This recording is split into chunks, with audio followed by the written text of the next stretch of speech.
అవని అయితే ఇంక భర్త దగ్గరకైతే వచ్చి, నీకు ఎంత ధైర్యం ఉంటే కమల్ని అరెస్ట్ చేయిస్తావురా అని చెప్పనంటే, అయినా నీ మరిది మీ ఆయన ఇద్దరు కలిసి నన్ను కొట్టినప్పుడు తమ్ముడిని కొట్టారు అని చెప్పనది నీకు లేదా అక్క అని చెప్పనని ఇంక అంటాడు. ఇంకా అవనితోనే భరత్ ఇలా మాట్లాడుతున్నాడు అని చెప్పని ఇంకా చాలా బాధపడుతుంది మీనాక్షి. ఇంకా ప్రణవి అయితే ఇంకా తన్ని పట్టుకొని అక్షయ్ కానీ వాళ్ళందరూ మాట్లాడుతూ ఉన్నా కనీసం ఏం మాట్లాడకుండా అలాగే ఉంటుంది.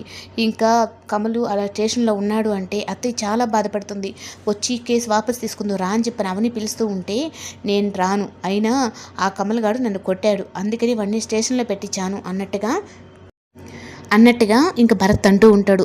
ఇంకా మీనాక్షి అయితే ఇంక తన కాళ్ళు పట్టుకొని మరి నిన్ను కాళ్ళు పట్టి వేడుకుంటున్నా కమల్ని విడిపించరా అని చెప్పిన అనగానే, సరే నేను అదొక కండిషను, అక్షయ్ బావ వచ్చి నా కాళ్ళు పట్టుకుంటేనే నేను కమల్ బావని విడిపిస్తాను అని చెప్పని అనగానే ఇంకా అప్పుడు ప్రణవికైతే తనకు చాలా కోపం వచ్చి, ఏమనుకుంటున్నావు నువ్వు అసలుకి, మా అన్నయ్య వచ్చి నీ కాళ్ళు పట్టుకోవాలా, అయినా నీకు ఆ అర్హత లేదు, ఎందుకంటే నువ్వు నన్ను ఏ రోజు చేయి చేసుకున్నావో ఆ రోజు నీ బిహేవియర్లో అన్నిట్లో మార్పు వచ్చింది, అయినా నేను నీతో కూడా కలిసి ఉండను, ఇప్పుడు కానీ నువ్వు తీసుకోలేదు కేసు వాపస్ తీసుకోలేదు అంటే నేను మా పుట్టింటికి వెళ్ళిపోతాను, మా అన్నయ్య వాళ్ళ దగ్గరే ఉంటాను అని చెప్పని ఇంకా భరత్ని బెదిరించేటప్పటికి ఇంకా ప్రణవి చేసిన దానికైతే ఇంకా భరత్ అయితే కొంచెం ఆలోచనలో పడతాడు. నువ్వు కేసు తీసుకుంటావా లేదు అంటే ఈ తాళు పెట్టి కూడా తెంపి నీ దగ్గర ఇచ్చేసి నేను వెళ్ళిపోతాను అన్నట్టుగా ఇంకా ప్రణవి అంటుంది.